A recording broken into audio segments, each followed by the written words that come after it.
Hoy voy a intentar resumiros en un vídeo de unos minutos el funcionamiento de los riñones, cosa que a mí como nefróloga me ha costado llegar a entender años de carrera. Voy a intentarlo resumir de forma muy simple y muy sencillita para que lo pueda entender cualquier persona que mire este vídeo. La idea de esto es que conociendo la fisiología o el funcionamiento de los riñones normales, seamos capaces de deducir o de adivinar distintos tipos de enfermedades renales que pueden existir en función de las partes del riñón que se hayan afectado. Hoy en concreto voy a hablaros de una cosa que se llaman nefronas. Las nefronas son unidades funcionales muy complejas y muy bien estructuradas que son las que se encargan habitualmente de realizar las funciones de depuración que normalmente se le atribuye a los riñones. Son como nuestras depuradoras, como los operarios o los trabajadores de una fábrica que se encargan de que todo funcione de forma adecuada. Para que os hagáis una idea, una persona normal, sana, en promedio suele tener entre 1 y 2 millones de nefronas.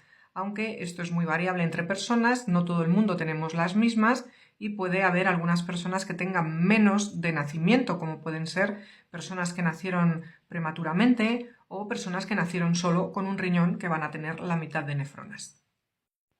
Bueno, pues aquí tenemos a nuestra amiga Doña Nefrona, ahí os pongo el cartelito para que lo recordéis.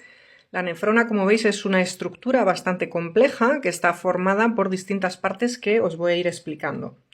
La primera de ellas es la más importante porque es la que realiza la función de depuración inicial. Es la encargada de depurar todas las toxinas y generar la primera orina primordial o la primera orina más primitiva que se forma en nuestros riñones, que es esto, el glomérulo.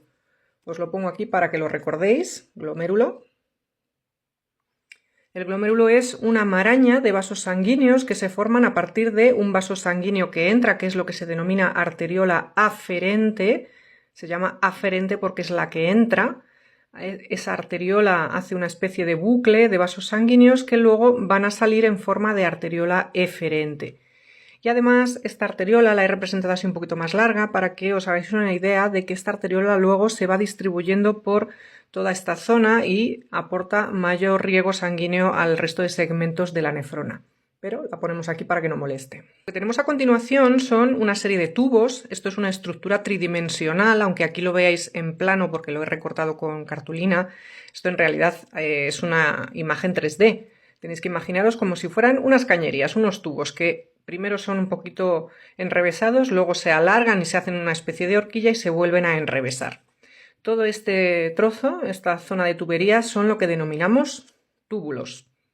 Túbulo contorneado proximal, esto se llama asa de Henle porque hace una asa, una especie de horquilla, y esto es el túbulo contorneado distal. Y esto que tenemos aquí es otro túbulo, pero esto ya es lo que se denomina túbulo colector. El túbulo colector es el que se va a encargar de recolectar ya la orina casi formada. Y en esta zona, de hecho, os he representado 2 gotitas de agua porque en el túbulo colector es donde se hacen las funciones para que la orina salga más o menos diluida. El hecho de que orinemos más oscuro o más clarito se va a decidir en este segmento, en función de una cosa que es la hormona antidiurética que actúa a este nivel. Y para terminar, otra parte que no vais a ver aquí, pero os la pongo con un cartelito, es lo que denominamos intersticio renal. El intersticio es todo el tejido que está justo rodeando todo esto. Está habitualmente formado por colágeno y es lo que da como sustrato o estructura o soporte a todas estas nefronas. O sea que una nefrona de estas va a estar íntimamente empaquetada dentro del intersticio renal y además va a estar pegada a otras nefronas. Recordad que tenemos millones en cada riñón. Teniendo este esquema claro, podemos de aquí sacar o deducir los tipos de enfermedades renales más importantes que vamos a padecer en función de cuál de las partes de la nefrona se van a afectar. Por ejemplo, cuando tenemos inflamados los glomérulos, es decir, cuando esta estructura, esta cabecita de la nefrona es la que está enferma, que además esta estructura es muy compleja, no os la he representado porque excedería el propósito de este vídeo, pero cuando es esto lo que se enferma, se producen lo que se llaman glomerulonefritis, que son enfermedades donde normalmente se produce deterioro de la función renal, pérdida de proteínas, pérdida de sangre, precisamente porque el glomérulo es El filtro principal, que es el que se encarga de que una persona sana ni tenga proteínas en la orina ni tenga sangre en la orina. La zona de los túbulos, aunque aquí parece solo una tubería o una especie de tubo, en realidad es una estructura altamente especializada y muy compleja que de lo que se encarga es de asegurar que los riñones sean capaces de mantener el equilibrio de los electrolitos. Gracias a estos túbulos y sus funciones, nosotros somos capaces de tener unos niveles adecuados de sodio, de potasio, de magnesio, de ácidos o de bases. Así que la función de los túbulos es mantener el equilibrio hidroelectrolítico en su sitio. Y por eso cuando tenemos algún defecto en estos túbulos, que a veces son mutaciones genéticas en algunos canales, se van a producir lo que se denominan tubulopatías, como el síndrome de Bartter, el síndrome de Gitelman y algunas alteraciones más.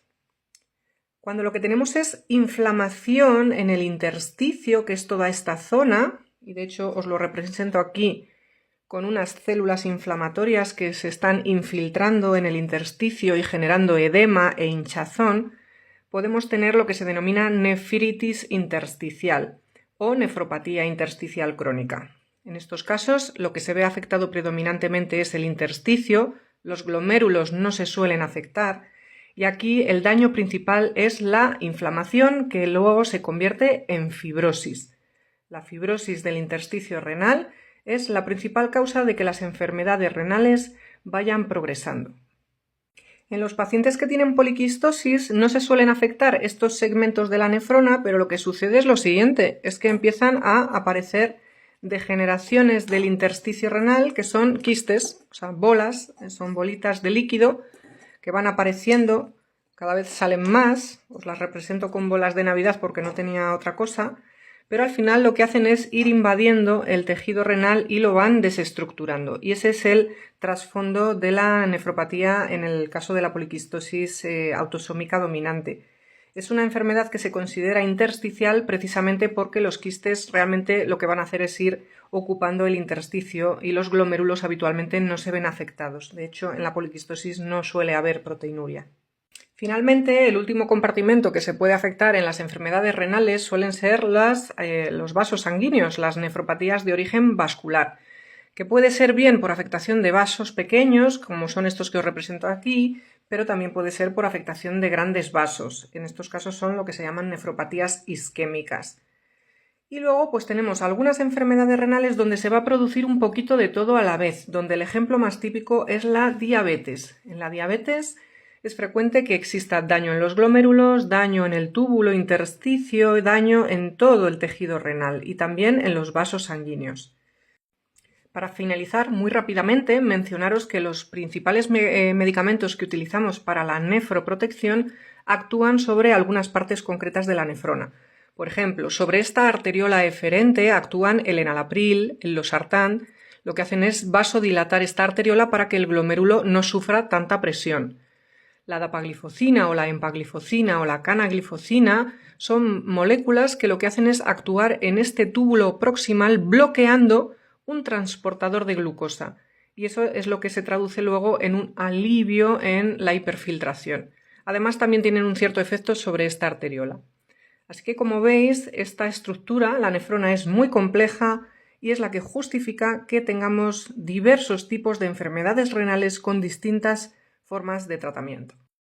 Bueno, pues espero que con esta tosca manualidad que he tenido a bien haceros en la tarde de ayer os haya podido hacer entender muy básicamente los distintos tipos de daño renal que pueden existir, y si tenéis alguna duda pues lo podéis poner en los comentarios y suscribiros al canal si no lo estáis, que yo creo que el trabajo que me he pegado para este vídeo bien lo merece.